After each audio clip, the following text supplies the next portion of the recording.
বন্ধুরা, আমি এখন একটু নিরামিষে সোয়াবিন আলু মাংসের মতন করে বানাবো, কিন্তু আমি এটা নিরামিষ বানাবো। এই যে আলুটা, ছোট আলু, চন্দ্রমুখী ছোট আলু, এটা আগে সিদ্ধ করে রেখে দিয়েছি। সিদ্ধ করে এরমভাবে সবগুলোকে এরমভাবে রেখে দিয়েছি, যাতে এটা ভিতর মশলাটা ঢুকে। আর এই যে সোয়াবিনটাকে নুন দিয়ে গরম জলে সিদ্ধ করে আর একটু নিংড়ে নিয়েছি, নিংড়ে দিয়ে রেখে দিয়েছি। আর এতে গরম মশলা, হলুদ, ধনে, জিরে, কাশ্মীরি লঙ্কা, লাল লঙ্কা, নুন, চিনি। আর এখানে রয়েছে টমেটো পেস্ট, এতে রয়েছে আদা, কাঁচা লঙ্কা বাটা। ঠিক আছে, তেল দিয়ে দিচ্ছি, আলুগুলো ছেড়ে দিলাম, হলুদ দিচ্ছি, একটু নুন দিচ্ছি।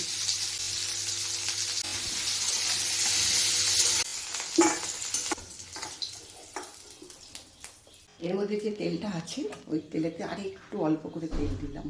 এটা একটু নেড়ে নেবো, সোয়াবিনের একটা আলাদা গন্ধ আছে তো, ওই জন্য একটু সোয়াবিনটা নেড়ে নিচ্ছি। একটু হলুদ দেবো,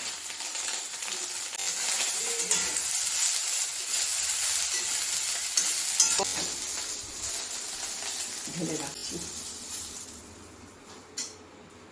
একটু তেল দিলাম, একটু বেশি করে দিয়ে দিলাম।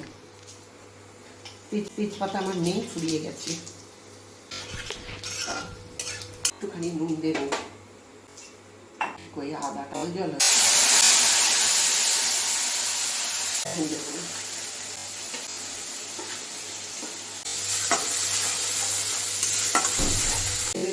টমেটোটা দিয়ে দিচ্ছি।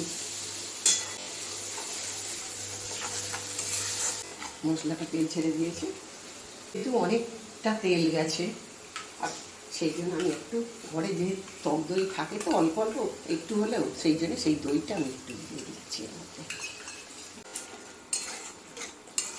যে তরকারিতে একটু তেল মশলা, অল্প করে নুন দেবো, সেই চিনিটা দিয়ে দিলাম।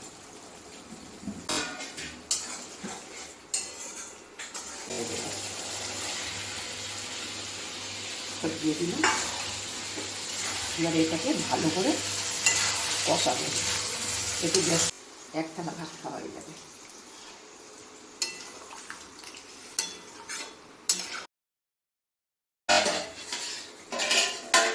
আমি এতে একটুখানি ঘি দেবো, নিরামিষ তরকারি একটু ঘি দিতে হবে, ঘি দিলে ভালো হয়। আদা মশলা ছড়িয়ে দেবো, বেশি নেই, একটুখানি আছে, এটা দিয়ে দিলাম। এটা ঢেলে দেবো।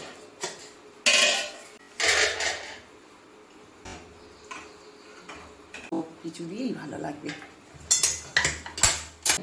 তরকারি বলা যায়।